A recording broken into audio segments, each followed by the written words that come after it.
Assalamualaikum warahmatullahi wabarakatuh. Perkenalkan, nama saya Nur Indah Permatasari. NPM saya 09105817220016.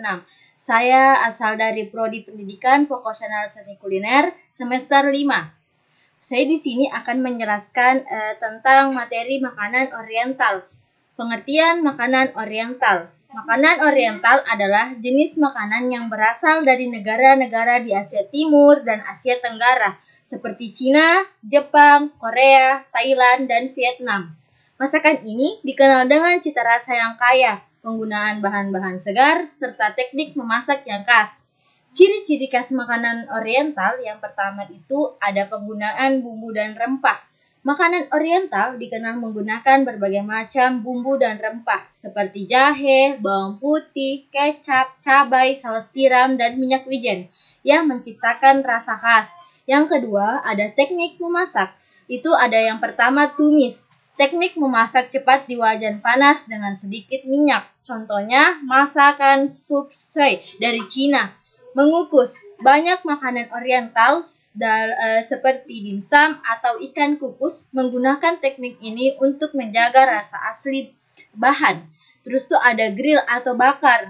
Itu ada masakan Jepang seperti yakitori dan masakan Korea seperti bulgogi menggunakan teknik memanggang. Ada rebus. Itu ada sup atau mie kuah seperti ramen Jepang dan pho dari Vietnam direbus untuk mengeluarkan rasa yang mendalam dari bahan-bahan dasar.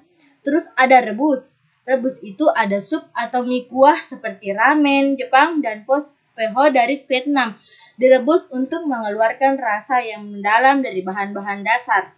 Yang ketiga, ada penggunaan bahan segar, sayuran seperti brokoli, wortel, jamur, dan daun bawang sering digunakan selain daging sapi, ayam, dan seafood.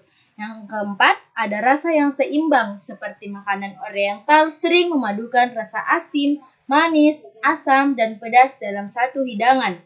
Jenis-jenis makanan oriental itu ada yang masakan Cina. Yang pertama ada chow mein, mie goreng dengan sayuran dan daging. Dimsum, hidangan kecil yang disajikan dalam kukusan seperti dumpling, baozi atau roti kukus dan lumpia. Terus ada Peking duck, bebek panggang dengan kulit yang renyah, biasanya disajikan dengan saus hoisin dan pancake tipis. Ada juga masakan Jepang, sushi, hidangan nasi yang dicampur dengan cuka, diisi atau dihias dengan ikan mentah atau sayuran. Ada juga dengan tempura, gorengan ringan dari seafood atau sayuran yang dilapis adonan tepung. Terus ada ramen, sup mie yang berisi kaldu, mie, daging, dan sayuran. Selanjutnya itu ada masakan Korea. Yang pertama ada kimchi, sayuran fermentasi pedas yang biasanya dibuat dari sawi putih atau lobak. Yang kedua ada kimbap, nasi dengan aneka topping seperti daging, telur, dan sayuran yang disajikan dalam mangkuk panas. Yang terakhir ada bulgogi, daging sapi yang direndam dalam bumbu manis lalu dipanggang. Terus ada masakan Thailand. Yang pertama ada tom yum, sup asam pedas dengan udang atau seafood lainnya, terkenal dengan rasa segarnya dari serai, daun jeruk, dan cabai. Terus ada pad thai, mie tumis dengan telur, tahu, udang, toge, dan saus asam manis. Terus ada green curry, kari hijau yang pedas dengan santan, sayuran, dan daging ayam atau sapi. Terus bahan-bahan utama dalam makanan oriental itu yang pertama ada nasi dan mie. Nasi adalah makanan pokok dalam banyak hidangan oriental, baik dalam nasi putih biasa, nasi goreng, maupun nasi ketan.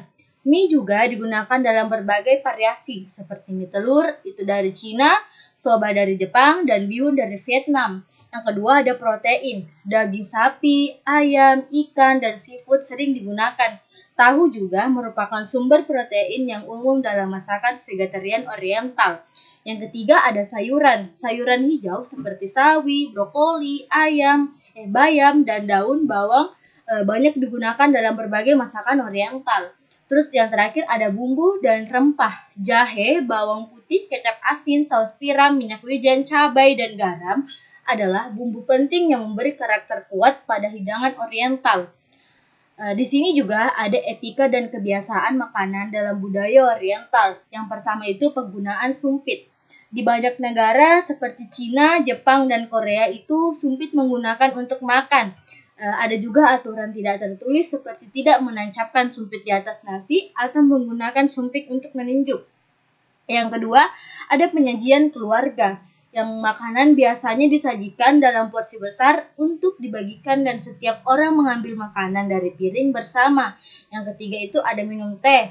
Teh adalah penting dari budaya makanan Oriental, terutama di Cina dan Jepang, di mana teh hijau dan teh herbal disajikan tanpa gula. Terus ada juga manfaat kesehatan makanan Oriental.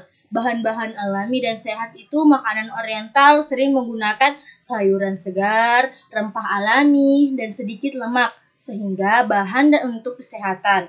Rendah lemak itu banyak teknik memasak Oriental seperti mengukus dan merebus yang menghasilkan makanan rendah lemak dan rendah kalori. Fermentasi untuk kesehatan pencernaan. Makanan seperti kimchi itu dari Korea dan miso itu dari Jepang mengandung probiotik yang baik untuk pencernaan. Yang terakhir, ada kesimpulan, makanan Oriental merupakan perpaduan antara cita rasa yang kuat dan teknik memasak yang khas. Dalam mempelajari makanan Oriental, penting untuk memahami bahan-bahan yang digunakan, teknik memasak, serta nilai budaya yang terkandung dalam setiap makanan ataupun hidangan. Makanan Oriental merupakan jenis kuliner yang berasal dari negara-negara di Asia Timur dan Asia Tenggara seperti Cina, Jepang, Korea, Thailand, dan Vietnam. Hidangan ini terkenal dengan keanekaragaman, cita rasa yang kaya, penggunaan bahan-bahan segar, dan bumbu khas seperti jahe, bawang putih, kecap, saus tiram.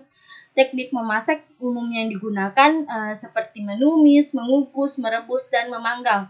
Baik, itu tadi materi saya yang saya sampaikan, yaitu tentang makanan Oriental. Saya minta maaf sebelumnya bila ada kekurangan yang disengaja atau tidak disengaja. Assalamualaikum warahmatullahi wabarakatuh.